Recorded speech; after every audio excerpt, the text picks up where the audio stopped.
what are you going to do when Bloomington Police Chief Booker Hodges insults you on his YouTube show? He has a little YouTube channel where he makes videos.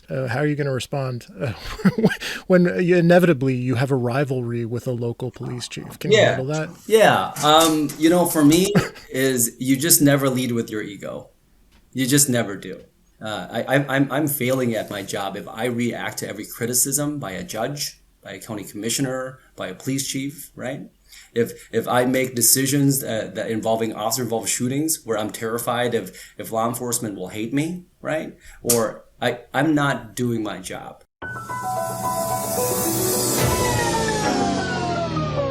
We're rolling. We're rolling.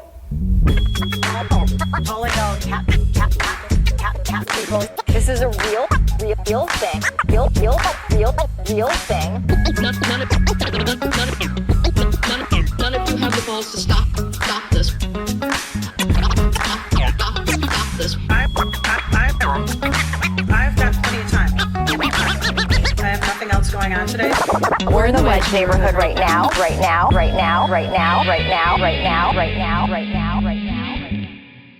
We are back on the Wedge Live podcast. I am your host, John Edwards.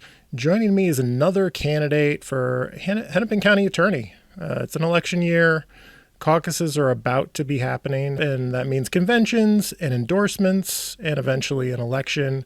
I'm joined by Hao Nguyen, who, again, is running for Hennepin County Attorney, currently a director with the Ramsey County Attorney's Office Trials Division and Appellate Unit. Thank you for being here. Thanks for having me, John. Appreciate the time. You work in Ramsey County. You live in Hennepin County. What community do you live in currently? So I live right off of 46th Street exit and 35W South. You're in Minneapolis. I'm in Minneapolis, South Minneapolis. I actually can hear the highway from my house, and I'm near St. Joan of Arc Church, and just one exit away from Annunciation. So how have you been experiencing like the last month or more of federal occupation? How are things where you live? How has the community been responding? Like what are you experiencing? First of all, I understand that this is an interview for a political office, county attorney's office, but I just want to take a moment and thank you for that really human question. Us just getting this podcast started up, you've been so patient with, getting the mic ready and all of those things. I actually am just coming off of trying to pick up kids from school. Our two children, they go to school in Minneapolis. And this last month, many people in our communities in Hennepin County and in Minnesota, statewide, have been going through so much. Parent patrols, things of that nature. Minneapolis schools were shut down, as you know, for a period of time. I look the way I look. I'm Asian, Southeast Asian.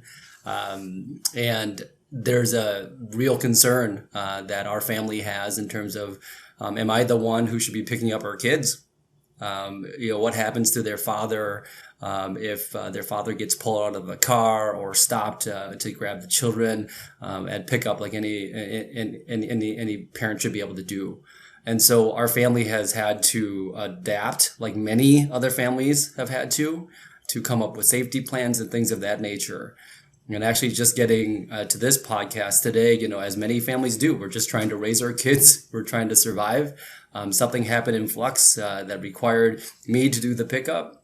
And in the back of my mind, rushing to the school, I was absolutely worried about my safety and our kids' safety.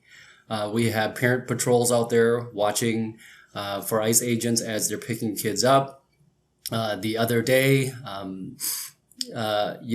she was photographed by an agent at pickup, and it's just terrible, scary things. So our kids are on alert. So am I. Things are really terrifying, really scary. Renee Good was murdered in my neighborhood. It's very close to blocks from where I live. It's streets that we drive and we go to and from, to the grocery store, to the library, and everything in between. Alex was murdered in front of the donut shop and the banh mi Vietnamese shop that we take our kids to. And I'm using the word murder because that's what I believed happened. And so, things are very scary. I have never thought in my entire life that I, as a prior police officer sworn to protect the Constitution and a prosecutor of 15 years, would be feeling the things that I do now. Worried for my safety, worried for my family's safety, worried for my immigrant mother who brought us to this country, safety. And she's in a town about an hour and a half north of here. So just thanks for asking that question, John, because it is a very real thing that Minnesota is going through right now. So you're a lawyer, and as a non-lawyer, it kind of destroys your faith in, in Minneapolis, we've had our troubles with police accountability and lack of accountability, but this is on a whole other level. And I go around my neighborhood and I'm seeing signs on local businesses that say this is a Fourth Amendment establishment. It's crazy to me that we have local businesses citing the Constitution on their doors. Be like, don't come in here, ICE, unless you've got a warrant signed by a judge. This is a Fourth Amendment establishment. But I don't know. Yeah, you're a lawyer. Does it blow your mind? Does it destroy your faith? Does the thing I devoted my life to as a career, does it mean anything? Court orders can just be ignored. What do we have anymore if we don't have rules? Right. I am a lawyer, and specifically, I'm a prosecutor. I'm the division director of our trials division in Ramsey County. So that means I supervise our largest criminal division function, right? There's 40 or so attorneys with plenty of support staff that I oversee. I actually handle officer-involved shootings as part of my job. So anytime officers use deadly force in Ramsey County, meaning that they've used deadly force and someone has either been killed or they've just used deadly force and someone's been injured, the BCA descends upon the scene, calls me, and I receive the investigation and begin my work in making an analysis of whether or not it is a justified use of deadly force. I hold the Constitution so sacred. And I share your concern right now about our Constitution. What does it mean when we have our federal ICE officers here, Border Patrol, sort of, and I just going awry of that, taking it into their own hands, etc. I would say, and these are dark, dark times.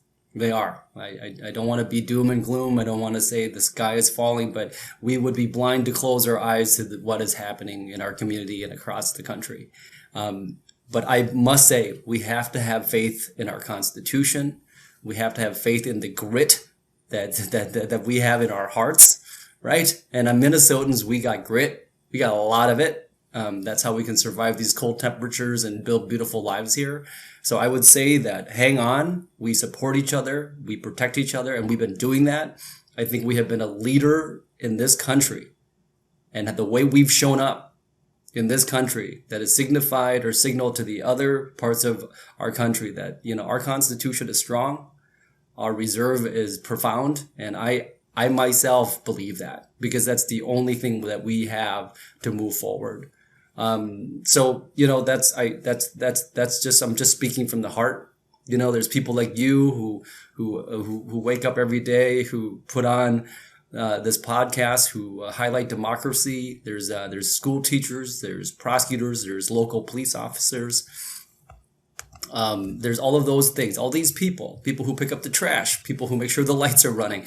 Everyone is keeping us going. And I'm part of that. And I feel very, very proud to be a Minnesotan. Is it realistic to expect that there will ultimately be a prosecution of the officers the ICE officers and the Border Patrol officers who killed Renee Good and Alex Preddy? I know Moriarty and the Attorney General are going after it as hard as they can, it seems. But are we going to see that eventually, you think?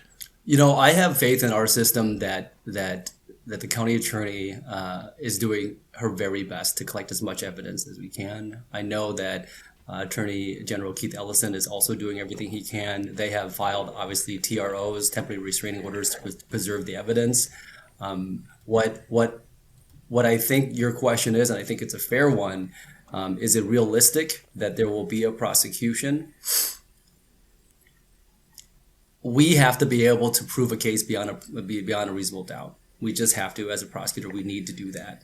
Now, whether or not that they have enough to have probable cause and then actually meet the standard of proof beyond a reasonable doubt, I would say that at this very moment in time, right, because I've done this work for so many years, very quickly they were shut out. Very quickly, evidence was taken away. Very quickly, the shooter was removed. I have never seen, just a point of clarification, I've seen so many officer-involved shootings in my career. I used to be a cop myself. But in terms of the prosecution or the lawyer who looks at these, I've never seen a situation where an officer has used deadly force, firing several rounds into a citizen's vehicle, and then be able to twirl their fingers in the air. And then an unmarked SUV shows up, and they get into it and leave the scene. That is completely not okay. And I'm minding my words. But that is completely unacceptable and not okay. Our local law enforcement, many of them trained very well. I have to give them credit where credit is due. I've seen them use deadly force when deadly force is met against them, right? A gun is pointed at them, shots have been fired. I've seen the deadly force used, and very quickly when the threat is over, those officers in an instant holster their weapon, run up and render aid and try to save the person who just used deadly force against them, right? I mean, that it happens in a heartbeat because their job is to preserve life. So they run in there and immediately try to render aid. They stay unseen. Their rank, their badge, their name is all accounted for. The BCA comes and does an investigation. There is due process and rules. So when we look at the Renee Good situation, I just want to reiterate, I've never seen a situation where a armed officer can use deadly force in such a manner, spin their finger in the air, never render aid, and an SUV shows up and they're gone from the scene. There is something very wrong. There's clearly no intent of ever letting us know the identities of Jonathan Ross. Like, the only reason we know his name is because they accidentally revealed too many like biographical details, so his identity was revealed. But like, right. It seems the federal government has no intention of ever letting us know who they are. It's right. Crazy to me. So to answer your question, and I feel, and I'm sorry if I'm getting a little passionate about this, I really care deeply about this work, right? And I really care deeply about our people. I know, and I have faith in our local government and public servants that we will do everything we can to make sure that people are accountable for these killings. But the way in which they extracted themselves, took away key pieces of evidence, I don't want to sit here and lie to you about what I think the issues are coming forth to be able to get us to a prosecution. Does that make sense? Yeah, I mean, who can guarantee anything in these times? Right. You're not over-promising, so I understand what you're saying. So there's currently some back and forth negotiations between Holman, who is our new Bavino here, representative of the Trump administration in town, between Holman and state and local officials over cooperation with ICE. Like, they're saying, if you want us to draw down our forces here in your city, Operation Metro Surge, you need to cooperate more with us. Speaking of, like, they're already cooperating when it comes to state prisons, but county jails, Holman has raised that issue, and his predecessor. Like, I don't know, as Hennepin County Attorney, whether this is all that relevant to that job, but what do you think is the appropriate level of cooperation between the criminal justice system and federal immigration officers? Like, are you the candidate who will pledge you will personally never work with ICE? So when we think cooperation, right, and I think it's fair to say that these are national politics and all of this stuff. I care about Minnesota. I care about our safety. I care about the people of Hennepin County. The word cooperation, in the way that they have sort of discussed this on the news, is sort of a quid pro quo situation. At least that's how it feels. And I just refuse to quid pro quo about constitutional rights. I mean, everyone is entitled to rights under the Constitution that is in this country. Every single person that travels through Hennepin County, who lives in Hennepin County, works in Hennepin County, has a constitutional right. So that's my charge as a prosecutor every day when I go to work. That was my charge as a police officer every time I put on the badge. So to sort of do this negotiation thing, I'm not here for that. What I'm here for is holding law enforcement accountable. Local, state, federal, no law enforcement is above the law, period. Right? So if there is a crime that's committed, my aim is to hold them accountable. Right? Now, before ICE was used in the way that has been used, Border Patrol, like there are reasons for these entities, right? I don't want to sit there and say, the entire entity is completely, like, there's no reason for these entities. Of course there is. There's a reason for Border Patrol. There's a reason for Immigration Customs. There's a whole federal court that is involved in this before this administration. What I'm saying very clearly, though, is the way in which they are being used and this quid pro quo, that's not going to work. And I would never advocate for that, and I wouldn't agree to anything like that. I think our people deserve due process. Does that make sense, what I'm trying to say here? Mm-hmm. So I talked to Cedric Frazier. He was very, very firm. Like, I'm not working with ICE. Right. Not going to do it. Is that also your position, or is it a little more nuanced than that? No, I think that is my position. I mean, the way in which they're trying to ask us to work with them, that's not an ask. It's a negotiation. And I'm not going to negotiate the Constitution. I just won't do that. I mean, we, as a naturalized citizen, and by the way, I'm the only refugee in this race that's running, right? I'm the only person who's worn a badge and who's doing the work as we speak for the longest amount of time. I'm never going to negotiate the Constitution, right? I mean, as a young refugee to this country growing up, there's wonderful, wonderful statements within our founding fathers. Give me liberty or give me death. This country, by the way, when I and I'll talk to you about my refugee experience in a minute, but when our family was sponsored by Catholic Charities to come to this country when I was about 9 years old, So when was that? I'm going to ask your age. Yeah. Because I can't tell. Okay, and it sounds like you've lived a long, full life. You're now a prosecutor. You were a cop, and you've got this refugee story. So how old are you? When were you 9 years old? Thanks. I appreciate it. I'm 43. I'm 43. Okay. Yeah. All right. So when I was 9 years old, that's when we were sponsored by Catholic Charities to come to America. To me, we won the lottery. I won the lottery because I came to the greatest country in the world. And despite all the circumstances that we are going through, I still very much believe that we are the greatest country in the world. I mean, the way Minnesota has showed up, it gives chills in my spirit, fills me. Today, driving underneath the overpasses of the highway, people standing with signs still, right?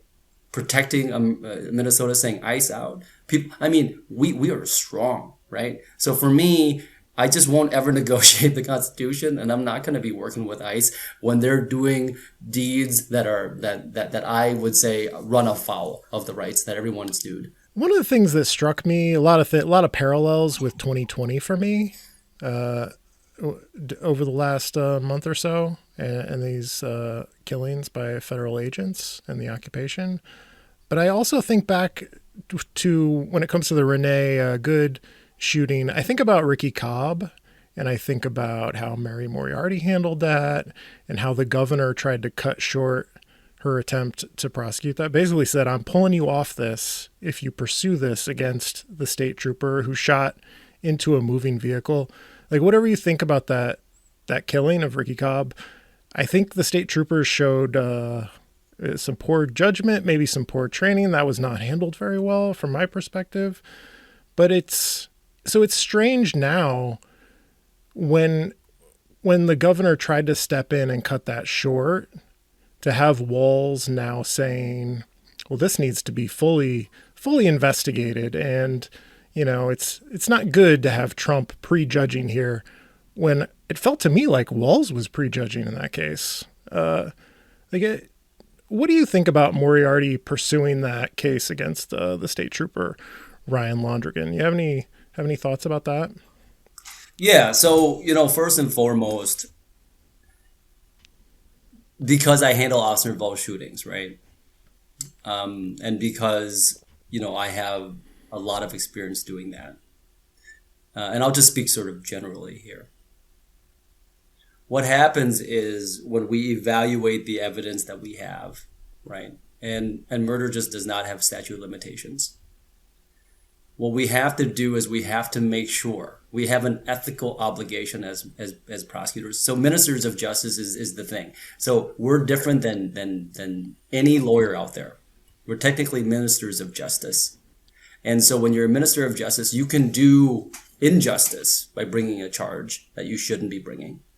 You can do injustice, right, by dismissing a case or not charging a case that you should be charging. So it's such a profound responsibility that I think most people are not necessarily aware of, right?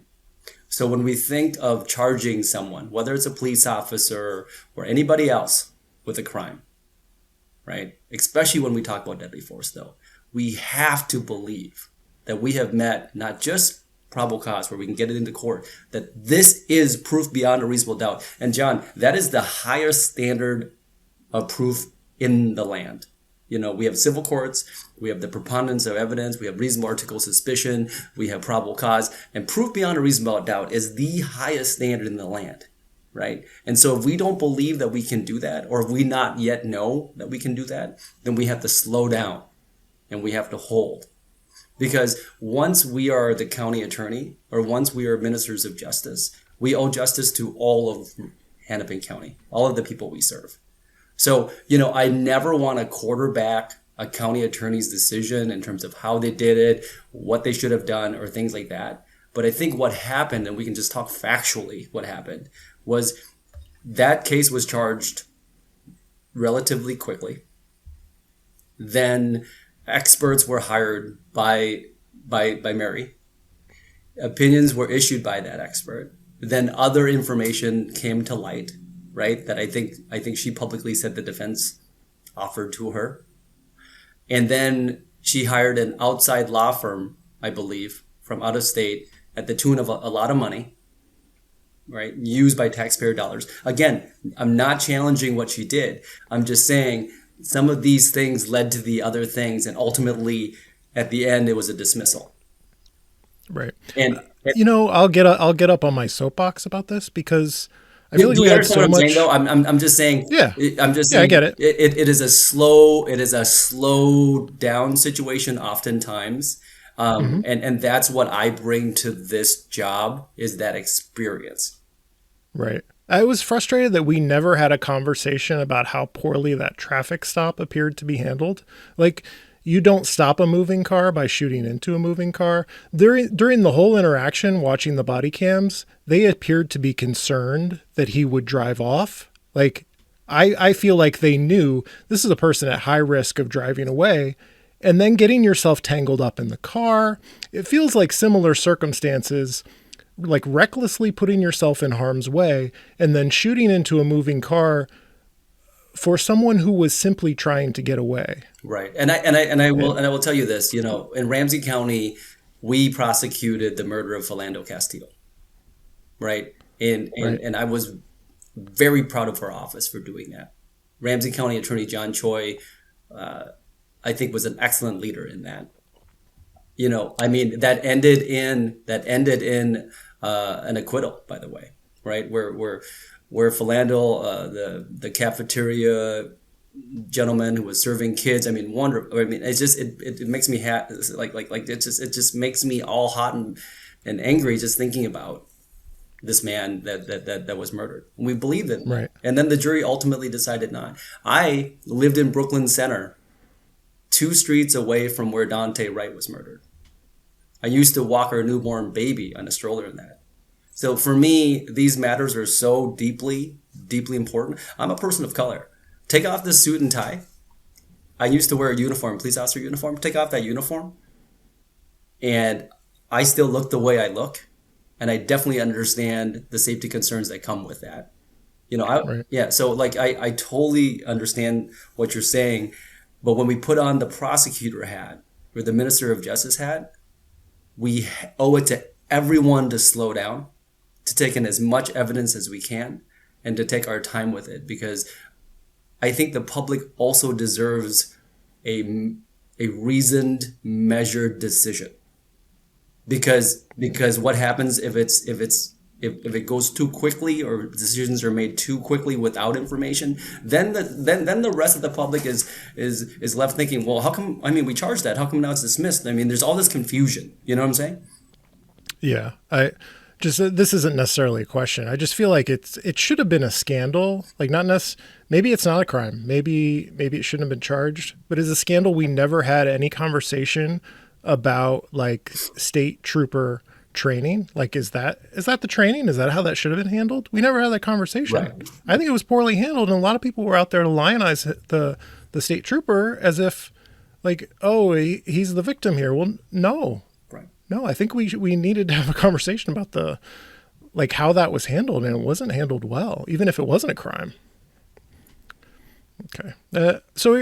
So can we count on you? Can people in Hennepin County count on you to be the police accountability prosecutor? Like, can you stand up to backlash when, if the governor comes out and says, no, not my state trooper, I'm not going to let you do that? Like, what can we expect from you? Yeah, no, absolutely. Listen, just because I'm a prosecutor, and just because I've been a police officer does not mean that, I will just do whatever it is that law enforcement wants. I mean, when you're an attorney, especially a public servant, and by the way, I just want to also express, we have a lot of good men and women who are local law enforcement, who are just trying to keep everyone safe and also, go on raising their kids, living their lives in this community.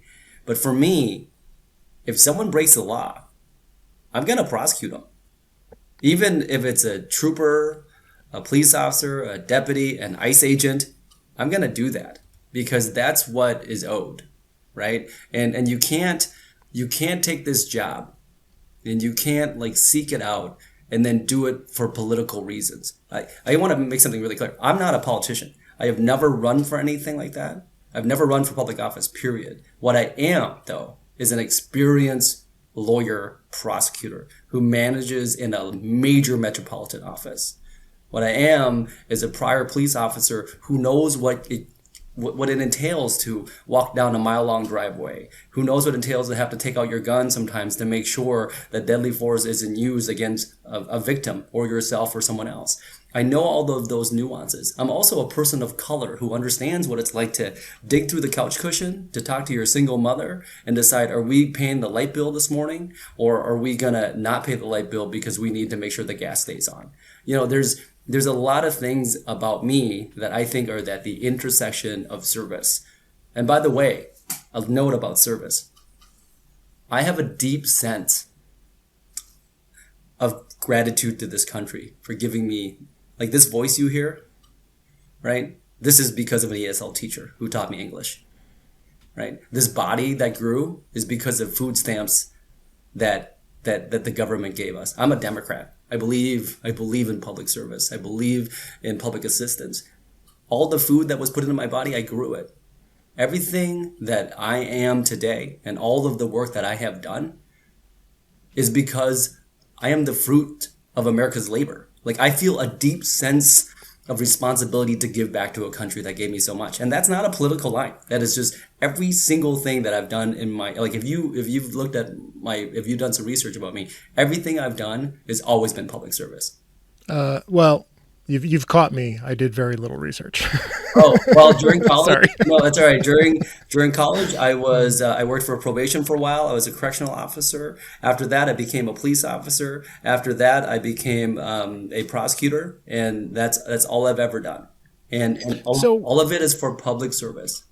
why get into politics? Why not continue being an anonymous? What's your job title again here? Let me scroll up. Yeah, Director with the Ramsey County Attorney's Office Trials Division Appellate Unit. Yeah. You don't like doing that? Why take the step up to a job that is that of a politician, right? You're going to have to spend a lot of your day dealing with media interviews, the political stuff, like worrying about, like, are people going to vote for me, raising money? Why make the transition now as you're 43 years old? Why now? What prompted you? Were you like concerned about crime? Like what's the impetus? What lit the fire? I think it's every single thing that I have decided along the way. So, for example, I was able to learn English, was able to go to college, and the decision was, well, what should you do, right? And my decision always was, I want to be able to give back. So for me, my decision was, I want to be able to help people when they need help the most. So that's when they need to call 911. It's whether it's their worst day. It's their worst day when they're calling 911. And I'm also not just talking about the victims who are calling 911. I'm talking about the offender, the person who did the harm. It's also their worst day. Most people that I've come into contact with in my life don't wake up thinking, today I'm going to do the most harm I can, right? There are decisions that led people to it. And my work to become a police officer was, I wanted to be able to at least get in there and help people in a real meaningful way. Right? And officers are ill-equipped often to be able to solve everyone's problems forever, but they can bring some peace to chaos, right? As you know, and after I went to law school, and I got no knock on people who decide they want to go, work for big corporations, right? Make some money, work for, I think one of the things that led me just to why I'm running now, which is public service, memorizing opening statements, talking to victims of crime. I don't want to get too deep here, but working with kids who have been sexually assaulted, hurt, women and men who have been abused by their partners, going into murder cases, right? Where families are looking in the back while I'm trying to hold someone accountable for the murder that they've committed. By the way, while still treating that person with dignity and respect and affording them the rights of the Constitution, by the way, right? These things are very difficult, hard things. And I've always chosen hard things because the public deserves good people who are completely passionate about the work, but also who are doing it in a humane manner, right? And so for me, when I saw Mary step down, by the way, I'm not running against Mary. I got really nothing in terms, I'm not going to sit here and sort of dog her or something like that, right? She stepped down, and they created a spot where I thought, how? You're called to serve. America is about people like me who bring all of our fruits and talents to this country, who take all of the gifts that it's been given and to offer our services up. I think a prerequisite, to be really frank with you, of the chief prosecutor that's elected should be a prosecutor who's tried cases. It's really important that you have been able to look at victims in the eye and bring them into court and know how to protect them. It's really important that when you've looked at defendants who are terrified by the crushing power of the state, which, by the way, is crushing, being able to send someone to prison for hundreds of months is terrifying for the defendant, right? Being able to look at them with dignity, right, but also hold them accountable. Being able to respond to the public when the newspapers and people who say, why'd you do that? Every day we field questions, especially since I'm a supervisor. Why'd you give that plea offer? How come you're doing this? How come you're doing that? By the way, John, they deserve an answer. People like you deserve an answer about why our office did something, right? So I think all of that really drew me to how, if not you, then who? You should stand up right now and allow people a choice, right? Where they have an opportunity to pick a person who has all of the lived experiences and work experience that I bring to the table. Do you think the system in Hennepin County has succeeded at providing accountability for youth crime and violence over the last 6 years? And if you think things need to change, like what would need to be done differently?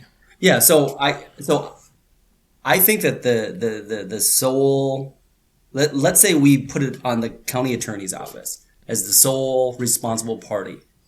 That's just not. It's just not. Right. It's just not. I wouldn't do that. Right. It's one. It's impossible. Right. Number two. Right. I raise kids in this community right here in Minneapolis. The worst thing to me would be that they have hurt somebody or committed a crime and did some really wrong things to them. The second worst thing to me is that they have been a victim of crime. Okay. And I do mean that in that order, just so you know. Okay, so like for me though, is like we are trying to raise our children, right, in this community. And if we think that the county attorney is the only entity that's responsible, we're going to fail. We need to build bridges with our county commissioners, with our local mayors, with the sheriff, with law enforcement, with our schools, our superintendents. We have to find places for kids to go. We also have to champion them, support them, encourage them, and show them other ways. And I can do this with experience because in Ramsey County, we have been doing this program called Reimagining Youth Justice for the last several years. It's a nationwide leading program that Ramsey County John Choi has led and I have helped in. And we have come up with a paradigm where it's been very successful. Right? So the model is being duplicated throughout. So, and that's with the collaboration of everyone. We invite public defenders to the table. We invite judges to the table. We invite community to the table and victims of crime to determine offender, right? And victim of crime and resources and how to best serve this child. Because most of our people, regardless if they're juvenile or adult, come back into society. They do. Am I hearing frustration from you about the public conversation? Because it's been a kind of a running joke for me. Like everything is Mary Moriarty's fault. Like everything is not. Everything is not. Everything is not Mary Moriarty's fault. Are you frustrated that the public conversation has kind of been reduced to that frequently? Well, here goes Mary Moriarty again. No, I'm not necessarily frustrated with that, John. What I am is that we as a community have to bear the burden and responsibility together.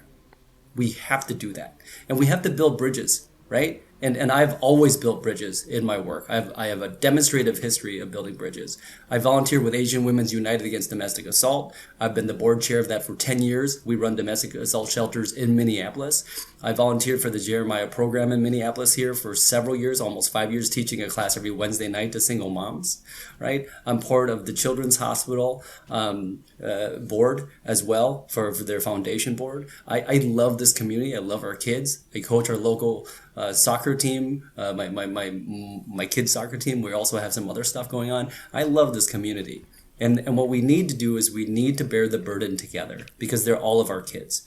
So I don't think it's just one person's fault. I also think, by the way, we also have to be responsible for when youth commit violent crime. When like there are cases for sure that, 16-year-olds, 15-year-olds, up to 17 plot, plan, commit violent crime. There needs to be some accountability for that, right? There needs to, they're entitled to the judicial process, due process as well. But I have to tell you that type of conduct, society also wants due process for that. And they want accountability to be held. So it's a nuanced thing, right? Mm-hmm. What are you going to do when Bloomington Police Chief Booker Hodges insults you on his YouTube show? He has a little YouTube channel where he makes videos. And what if he features you as enemy of the people? That Hao Nguyen is not tough on crime. This is his fault. How are you going to respond when inevitably you have a rivalry with a local police chief? Can you handle that? Yeah. For me is you just never lead with your ego. You just never do. My job, I am not a good public servant if elected the county attorney's office. I mean, I do that right now in my job as director of trials. If my job, I'm failing at my job if I react to every criticism by a judge, by a county commissioner, by a police chief, right? If I make decisions that involving officer-involved shootings where I'm terrified if law enforcement will hate me, right? Or I'm not doing my job. So I am not a reactionary person. I think you can tell from my voice, I'm passionate, to be sure. For sure I'm passionate. But I know my first responsibility is to the public, not to me, not to my ego, not to my reputation. So, Mr. Hodges in this scenario, by the way, he can say whatever he wants to say, like any other person can say whatever they want to say. But what I'm going to do is lead, with patience, temperance, and I'm going to follow the law. I'm sorry for getting you into a preemptive rivalry with. No, that's all right. That's all right. He has not yet featured you on his YouTube. No, it's all right. I've met him a couple of times. That's it. But what I'm saying is, and I think it's point well taken. But I hope you understand. For me, it's not about Hao Nguyen. For me, it's about Hennepin County and the people of Hennepin County. Let's make this next one short answers because we've had a good conversation so far, but it's taken a little bit of time. How do you imagine you'd be different from Mary Moriarty? And then how do you imagine you would be the same? I'm different from Mary Moriarty because she was a defense attorney for many, many, many years. And, and I got, again, this is not a knock on Mary, but defense attorneys are just programmed, and that's just the way it is if they're focused on beating the state's case, right? They're only responsible for the zealous advocacy of their client, right? And so her majority of her career, that was her focus, and I got no knock on her for that. That's her job, right? But it becomes an automatic reflex. My job, my training, my experience has been to think about everyone else. Because as a prosecutor, you have to think about the public. You have to think about witnesses. You have to think about the victim. You have to think about the legislators who create the statute. You have to think about, and this all goes back to that minister of justice thing. You have to think about what is the right thing to do. And by the way, I've been training that muscle for 15 years, right? And so for me, that's the major difference from us. I think the thing that is similar to us, right, is we both passionately and deeply care about people. We care about right and we care about wrong, and I know we're both brave enough to do the right thing. Do you think there's a risk this year of backsliding on some of the reforms she has put forward if the wrong person is elected Hennepin County Attorney? Yeah, so I think when we talk about reform, for me, it's so easy to say, well, there's this left and then there's this right. By the way, this is a nonpartisan position. Public safety should never be. So, for example, when I was a police officer, my call number was 2575, right? When dispatch would say 2575, copy assault in progress, right? I would grab that radio and the first thing I would say is 2575, I'm en route. I never said 2575, I'm only coming if they're Asian. I'm only coming if they're Republican. I'm only coming if they're Democrat. I'm only coming if they, No, it is public service. We come to help.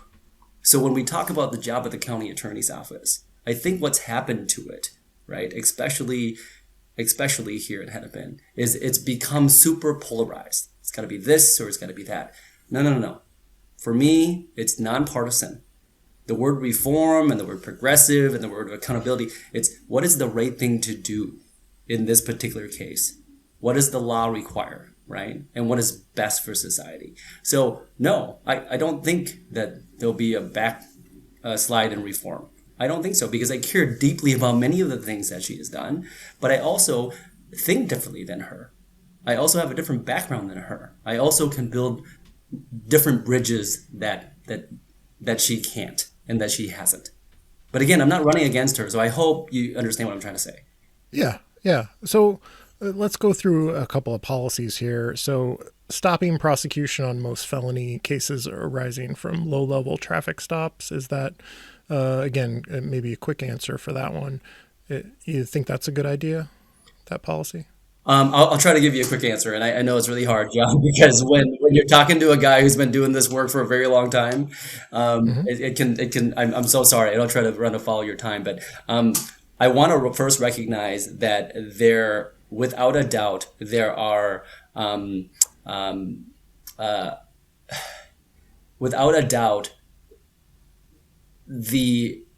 when black and brown folks feel like they have been pulled over at a disproportionate number, according to their counterparts that are mostly Caucasian and white, it's true, for sure. Like in Ramsey County, when we looked in our city, specifically St. Paul, that was true. Black and brown folks were pulled over, I think at a tune, and don't hold me to this, but it was like something like either 3 to 4 times more, with finding contraband pretty much the same amount as their counterparts, right? There's something wrong with that. And we should address that for sure, right? Because it also takes away from the trust of the system. Also, officers themselves, and I've talked to many officers, they don't want to be doing something that takes away the trust from the public, but they also don't want to be put in positions where, they might have to use deadly force if they shouldn't and all this stuff. So I think there's an agreement that disproportionate minority contact from traffic stops is an issue. But what I don't believe in is blanket policies. I mean, if you do your history on criminal law, blanket policies are really, really bad. Remember the crack epidemic, the cocaine epidemic? They use hard on crime, 3 strikes out, and that sent so many black and brown folks to prison. Disproportionate policies take the thought out of the work of the prosecutor who should seek right or wrong. So do you think the Hennepin County policy is a blanket policy, or it sounds like it's most felony cases, but there are some exceptions. It seems like a blanket policy. There are some nuances, but what I'm trying to say is when we look at the Supreme Court holding in Terry v. Ohio and talks about traffic stops, we talk about Dickerson versus Minnesota. There's all this stuff going on here, right? The Supreme Court says traffic stops are appropriate when there's reasonable articulable suspicion to do so. What I'm trying to say is these policies, when they're blanket policies, they do more harm than good. So just very, very bluntly, I would not hold up that policy, but I would go to a case-by-case basis analysis of how did the officer stop the vehicle? Did they expand the scope unconstitutionally? Did they overreach their boundaries, right? And then I also would address it with police chiefs about disproportionate minority contact. We would work together to make sure that these things aren't occurring. But blanket policies are usually pretty bad. Is there a difference between the Hennepin County policy and the Ramsey County policy? I think there are some nuanced differences. Yep, I'd have to have both of them right up front. Is what you would like to do in Hennepin County, would that essentially be the Ramsey County policy, or would you even be different from the Ramsey County policy? Well, I wouldn't have a policy in Hennepin County. Oh, you just wouldn't? No, I would do a case-by-case analysis, which is what the law requires. And, also we have to talk about But before we move on, wouldn't you need guidelines to make sure the standards of your office are just being upheld consistently? Because sometimes when you go case by case, a little bit of bias creeps in. Yeah. Shouldn't there be some kind of guidance or policy for things like this? Oh, absolutely. There's guidance and policy for all sorts of things. So charging policies, sentencing policies. The prosecutor's office does a lot of things, right? But not all there's not all of them have a blanket policy, right? And that's where leadership comes in. That's where management comes in. And also one of the most prevailing guidelines is the Constitution. I know we keep going back to that, but it is a really important piece of this. So the Constitution allows for stops where there's reasonable articulable suspicion. The Constitution doesn't allow for the preemptive expansion of the scope. Now you stop someone for a traffic light, but now you're just going to search their vehicle, put them out on the street, search them unconstitutionally. No, right? And that would be a dismissal. That would be a discussion with the police chief and their officer. That would be a lot of things. Now we're talking about Brady. Now we're talking about officer misconduct, and I'm going to hold people accountable if they run afoul to that. But I'm a strong believer that blanket policies usually do more harm than good. So are you familiar with the new policy on youth interrogation? So I'm going to lay it out for the listeners. Ensuring an attorney is present not using statements extracted by police that are known to induce false confessions, and to the extent possible, no police interrogation in school settings. You think that's a good one? Would you keep that in place? Yeah. So when we talk about just statements to police, we're talking about Miranda. So it's a two-pronged test, custodial interrogation, right? So it's two things. They have to be in custody, right? And they have to be interrogated, right? For order for Miranda to be in place, right? So if someone's not in custody and they're just being asked questions, then they're not being interrogated. If someone's interrogated but they're not in custody, then the Miranda doesn't apply. What we think about, and there's challenges like this every day to the work that I do when someone gives a statement, we never ever accept a statement if it's been coerced. There's a bunch of case law about youth being separated from their family, from their parents, no access to lawyers, made to feel scared, not given food or water. The case law is very long. And you know what?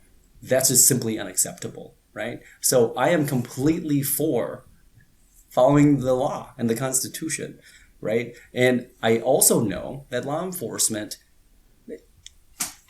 they want to follow the law too. So absolutely, I would ask them to follow the Constitution. Absolutely, if they run afoul of that, I would dismiss their case. And again, something that we don't normally talk about is they would be then held accountable in terms of Brady v. Giglio, which is, by the way, the case law that talks about when officers do really bad things that then we need to tell the court about. So on this policy, do you think this policy is necessary and you'll keep it in place, or you don't think the policy is necessary? So I think that the aim of the policy makes a lot of sense, right? But I would have to look specifically at how it's written and how it's been instituted, and what that's impacting in terms of the prosecutors in the office. I am completely for kids not being coerced, harassed, or duressed. But by the way, that's just what we do now. We shouldn't be doing that now anyway, right? That's what the Constitution already applies for. There's a bunch of case law that already says, no, don't do that. Right. So I think the idea behind ensuring an attorney is present is that people under 18 don't have a full understanding of why that is important, and often give up their right to an attorney. They make a bad choice and they talk to the police without an attorney, and then they end up being coerced. So, did we decide once and for all whether is it a policy necessary on this topic? Do you think? I don't think creating a policy for every constitutional requirement that's already completely established in case law, the Constitution, and state law is necessary. What I'm trying to say is I would uphold the laws that are already established, right? So does that make sense? But I think maybe, and I can't speak for Mary Moriarty, I think the idea is we're sending a message to local police departments that this is how we're handling things. It's a way of saying, get your butt in gear and make sure you're crossing your I's and dotting your T's when it comes to your youth interrogation, because when you bring us these cases and you haven't followed how we say it should have been followed, right? It's a police accountability thing. So for sure. And I think that's a symptom of relationship, bridge building, but also just clearly this is a podcast that's being recorded. I don't need a policy to tell every law enforcement officer, police chief, sheriff, and in this county that if you put a child under duress, if you coerce a child into an interrogation, if you elicit a response, a foul of Miranda and the Fifth Amendment or the right to remain silent, right? We're going to have problems, and your case is going to be dismissed. And that's not how we run a county attorney's office, and that's not how officers should run afoul of the Constitution. So for me, that's my position. I don't need a policy that says, here's my position and, get your butt in gear. I'm going to dismiss cases if this is going to be happening. I'm going to hold officers accountable if they continue to do this. So is there too much new policy being made? Do you feel like it's unnecessary for a lot of these things to be, I think we have put down? I think that we have to be clear with what we're willing it is a getting back to basics kind of thing sometimes. Like this policy, I mean, for most people, if they don't understand, it's like, oh my gosh, of course that policy is important. It's necessary. It's already the law. Right. It is not okay that if an officer uses those tactics, completely not okay. You know what I'm saying? Mm-hmm. But is there a problem with being duplicative? Like, okay, it's already the law. Is there a problem with like writing it down and, emphasizing it? We're double underlining these things. No. Not only is it already the law, we're No. writing it down so double sure that this is how it should be done. No, I don't think that there's a problem with being duplicative. But I do think that at some point, if you get out the Constitution and you write a policy for every single constitutional amendment, then it can become more paper than practice.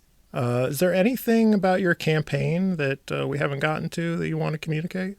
I'm the only person in this race who has the lived experiences that I do in terms of a refugee immigrant status. But more importantly, above and beyond that, right? I have the job experience to do the work. I have the demonstrated experience to manage a large prosecutor's office. And I have the passion and the skills to build bridges, but hold firm. I have understood almost every segment of the criminal justice system, right? My family, and I don't want to get into it too much, but we have been through the margins of society on every which way. So the people for me that are standing at the defendant table aren't just defendants, they're people to me. The people to me that get on the witness stands aren't just witnesses. I've seen their tears. I've seen what work it is to get them there. The defendants to me, by the way, aren't just defendants. They're victims tomorrow. Sometimes a defendant is a victim next week, depending on what's going on. I've been endorsed by the Sheriff DeWanna Witt. I've been endorsed by Attorney General Keith Ellison. I've been endorsed by Minnetonka Mayor, Eden Prairie Mayor, Maple Grove Mayor, Edina Mayor, and as several legislators. I'm working very hard because I care so very deeply about what's going on in Hennepin County.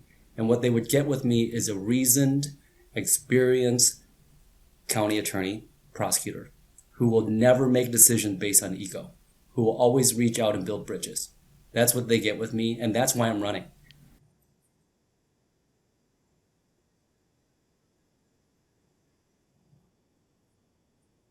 That's correct. And then also, when you show up, please, I need your support. So raise your hand and say, I'm here. I want to be a delegate caucus for Hao Nguyen. And then also please show up to county convention, which is later on June, I believe June 13th. And then, state that you want to go to the county convention.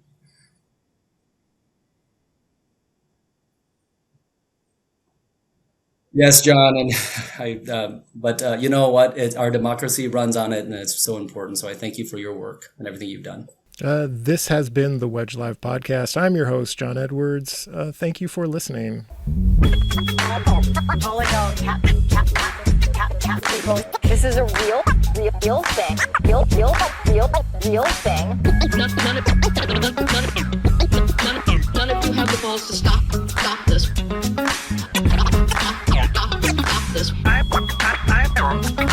I've got plenty of time. I have nothing else going on today. We're in the Wedge neighborhood right now.